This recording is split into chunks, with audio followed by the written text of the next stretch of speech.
So here are the Air Jordan 1 low lactose. This I think is what I would argue is my favourite Jordan 1 sneaker colour blocking. I'd rate these over, the Chicago's. That is a controversial view, but for me, I think the simplistic sort of design, being mostly black and white with the red hint at the back and on the sole, just basically just looks like a really nice sneaker to kind of wear. It's quite sort of neutral, kind of what I go for usually. Basically, I've been, like I said, I've been wearing these a few times, been holding up quite well. They've loosened up quite a lot. I find them very comfortable to wear, and I think in terms of sort of comfortability, they feel great on feet. Because obviously, with the highs, you have the extra wrap around your ankle area.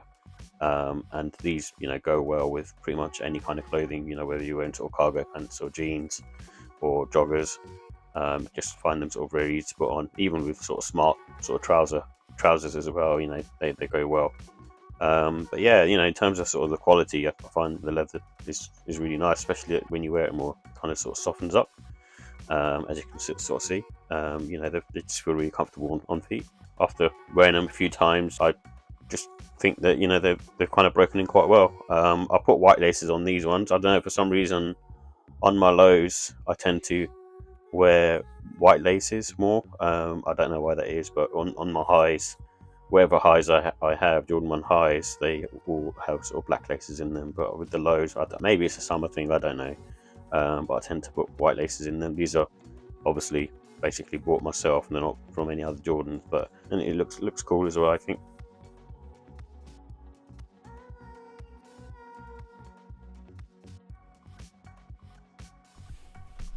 The details for the Jordan 1 Black Dolo. It comes in a OG color blocking, and the color code is white, black, and varsity red.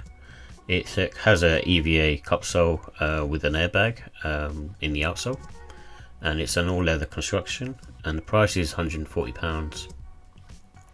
In terms of comfort and sizing, it's got a medium to firm midsole. It can get sort of fatiguing after a while, if you keep wearing it, because it's pretty much got a hard sole, and the insoles themselves are sort of fairly average, I guess, in terms of sort of comfort.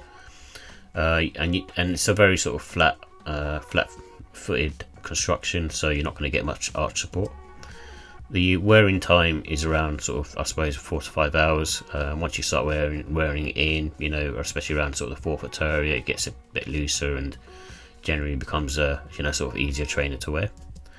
I'd recommend, if you're got a wide foot, or basically if you're wearing sort of thicker socks, especially in the winter autumn time, then I would go half size up. I personally go half size up because I just like a bit more room in the toe box and basically on the sides. It's great, has great grip for like all types of weather, but I would sort of mainly wear them in the sort of spring summertime, really. In my opinion, I think they have like a classic and timeless design, but for me, because there's more sort of white on the sneaker itself, I think these in particular, because they're lows, they lend themselves better sort of the spring summertime, because it's one of those trainers that's easier to wear during that time.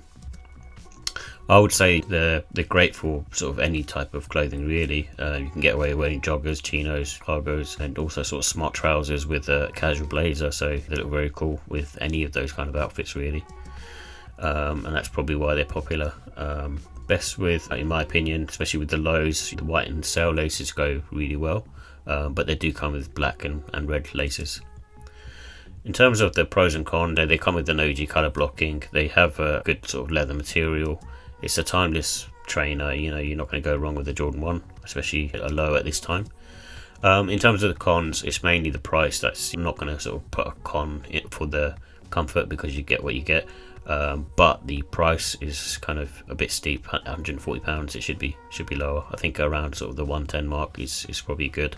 In terms of the ratings, I would look and style, I'd give it a 5 out of 5. It's again a timeless sneaker, good colour blocking, and a very sort of neutral trainer. In terms of comfort, I'd give it a 3 out of 5. It's nothing special, but it does the job. In terms of quality, it's not the most plush leather you're going to get, but at the same time it's good enough and it serves its purpose. In terms of pricing, based upon what I've just said earlier, I think it should be a lot lower in price, more sort of around the Nike SB Dunk kind of level, which is sort of £110, £120. And overall, in terms of the rating, I'd give it a 5 out of 5. I think they're an awesome sneaker. Now, I'm rating it more in terms of a casual sneaker. You're not going to go wrong wearing a pair of Jordan 1s.